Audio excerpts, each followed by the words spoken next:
ஒரு பெரிய போர் வீரன். ஆனால் உடலில் மறைந்திருக்கும் நோய். அதிகாரம் இருந்தும் அமைதி இல்லை, புகழ் இருந்தும் பூர்த்தி இல்லை. அவன் பெயர் நாகமான். ஒரு தீர்க்கதரிசியின் வார்த்தை, ஒரு எளிய கட்டளை. ஆனால் அதற்குள் மறைந்திருக்கும் தேவனுடைய அதிசயம். அவமானத்திலிருந்து அதிசயத்துக்கு, அகம்பாவத்திலிருந்து கீழ்ப்படிதலுக்கு. இது ஒரு மனிதனின் கதை அல்ல, இது ஒரு மாற்றத்தின் சாட்சி.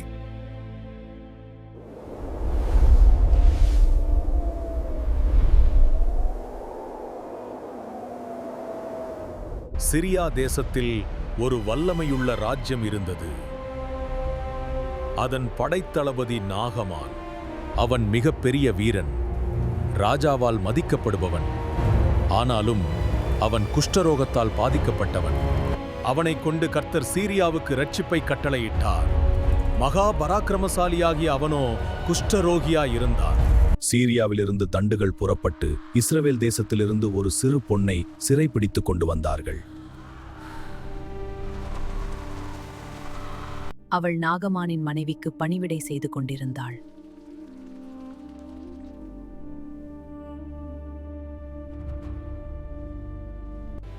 என் ஆண்டவன் சமாரியாவில் இருக்கிற தீர்க்கதரிசியினிடத்தில் போவாரானால் நலமாயிருக்கும். அவர் இவருடைய குஷ்டரோகத்தை நீக்கிவிடுவார். இஸ்ரவேல் தேசத்திலிருந்து வந்த அந்த சிறுமி, சமாரியாவில் இருக்கிற தீர்க்கதரிசியினிடத்தில் நான் போனால் அவர் என் குஷ்டரோகத்தை நீக்கிவிடுவார் என்று சொல்லுகிறாள். நல்லது, நீ போகலாம். இஸ்ரவேலின் ராஜாவுக்கு நான் நிருபம் தருகிறேன். இதோ நான் தரும் பரிசுகளை எல்லாம் எடுத்துக்கொண்டு போ. ஆண்டவரே, உங்கள் கட்டளைக்கிணங்க நான் புறப்படுகிறேன். அரசே, சிரியா ராஜாவிடமிருந்து ஒரு நிருபம் வந்துள்ளது. நன்றி வீரரே. என் வேலைக்காரன் நாகமானை உங்களிடத்திற்கு அனுப்புகிறேன். அவன் தன் குஷ்டரோகத்திலிருந்து குணமடைய நீங்கள் அவனை குணமாக்கும்படி நான் அவனை உங்களிடத்திற்கு அனுப்பினேன். ஒரு மனுஷனை அவன் குஷ்டரோகத்தினின்று நீக்கிவிட வேண்டும் என்று இவன் என்னிடத்தில் நிருபம் அனுப்புகிறானே, கொல்லவும் உயிர்ப்பிக்கவும் நான் தேவனா? இவன் என்னை விரோதிக்க சமயம் தேடுகிறான் என்பதை சிந்தித்து பாருங்கள்.